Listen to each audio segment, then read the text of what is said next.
बंगाल में भाजपा ने बढ़ाया आजसू का मान। अब झारखंड के मधुपुर में बन सकती है भाजपा और आजसू में बात। नमस्कार, आजाद सिपाही विशेष में आपका स्वागत है। मैं हूं जूही सिंह। 294 सीटों पर होने वाले बंगाल विधानसभा चुनाव में 57 उम्मीदवारों की अपनी पहली सूची में भाजपा ने एक सीट आजसू को देकर न सिर्फ अपने गठबंधन के साथी का सम्मान किया, बल्कि आजसू का कद भी बढ़ा दिया है। बंगाल चुनाव में संभावना यह भी है कि आजसू को भाजपा और सीटें दे, खासकर जंगल महल इलाके की सीटें। इससे न सिर्फ आजसू को क्षेत्र में दमखम दिखाने का मौका मिलेगा, बल्कि पार्टी कार्यकर्ताओं में भी नई ऊर्जा का संचार होगा।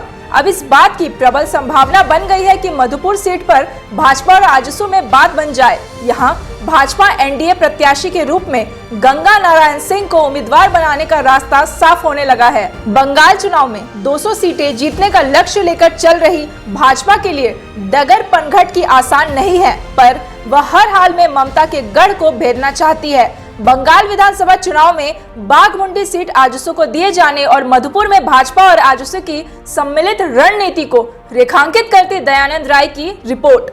झारखंड विधानसभा के बजट सत्र के छठे दिन शुक्रवार को आजसू सुप्रीमो सुदेश महतो ने जिस तरह आम बजट की आलोचना की और उन्हें भाजपा विधायकों का समर्थन मिला, वो यह साफ करने के लिए पर्याप्त था कि आजसू पार्टी भाजपा की सहयोगी के रूप में अपनी भूमिका का निर्वहन बखूबी कर रही है। इसके अगले दिन शनिवार को जब बंगाल में भाजपा ने अपने 57 उम्मीदवारों की पहली सूची जारी की, तो उसमें एक सीट बाघमुंडी आजसू के नाम थी। यह भाजपा का आजसू को तोहफा सरीखा है। दरअसल बंगाल चुनाव को लेकर भाजपा और आजसू के बीच राष्ट्रीय स्तर पर निर्णय हुआ है। पुरुलिया जिले में आती है बाघमुंडी विधानसभा सीट। भाजपा के राष्ट्रीय नेतृत्व ने बहुत सोच समझकर यह सीट आजसू को दी है। बाघमुंडी विधानसभा सीट पुरुलिया जिले में आती है। यह क्षेत्र सिल्ली से सटा हुआ है और आजसू सुप्रीमो सुदेश महतो सिल्ली सीट से ही प्रतिनिधित्व करते हैं। आजसू पार्टी इस सीट पर लगातार कार्यक्रम भी कर रही है। आजसू बांकुड़ा, झारग्राम, मिदनापुर और पुरुलिया इलाके को मिलाकर मानभूम जंगल महल क्षेत्रीय प्रशासन के गठन की मांग करती रही है। ऐसे में इस सीट पर उसके लिए संभावनाएं हैं। आजसू के केंद्रीय प्रवक्ता डॉक्टर देवशरण भगत ने बताया कि बंगाल चुनाव को लेकर राष्ट्रीय स्तर पर निर्णय हुआ है और उसी के तहत हमें यह सीट मिली है। हम इस सीट पर बेहतर परिणाम देने के लिए काम कर रहे हैं। ममता जारी कर चुकी है 291 उम्मीदवारों की सूची। उधर भाजपा की सूची जारी होने से पहले शुक्रवार को ही पश्चिम बंगाल चुनाव के लिए राज्य में सत्तारूढ़ टीएमसी 291 उम्मीदवारों की सूची जारी कर चुकी है। ऐसा करके टीएमसी ने भाजपा पर एक तरह से मनोवैज्ञानिक बढ़त ले ली है। पार्टी बंगाल की बेटी का नारा देकर चुनाव के मैदान में है, तो भाजपा पीछे जाओ का नारा देकर उसे जवाब दे रही है।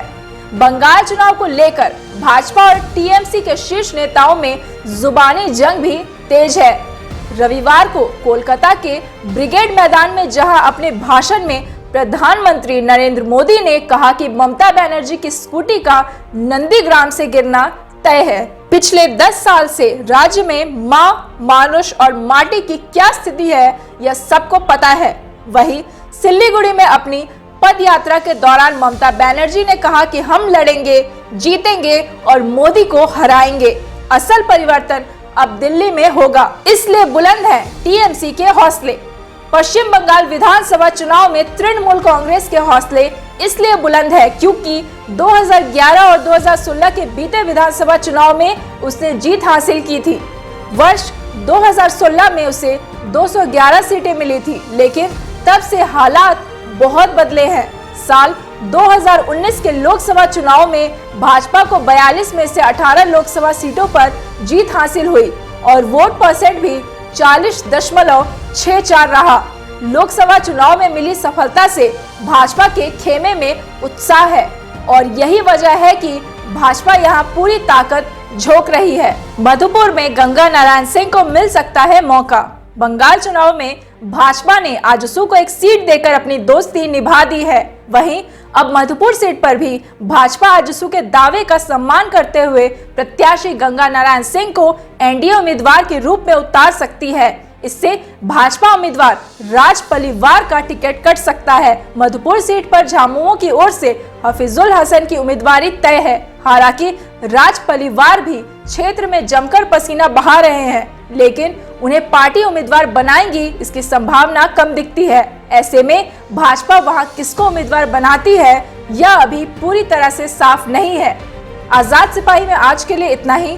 बाकी खबरों के लिए जुड़े रहिए आजाद सिपाही के साथ और हमारे इस YouTube चैनल को जरूर सब्सक्राइब करें। साथ ही हमारे Facebook पेज को भी लाइक करें। धन्यवाद।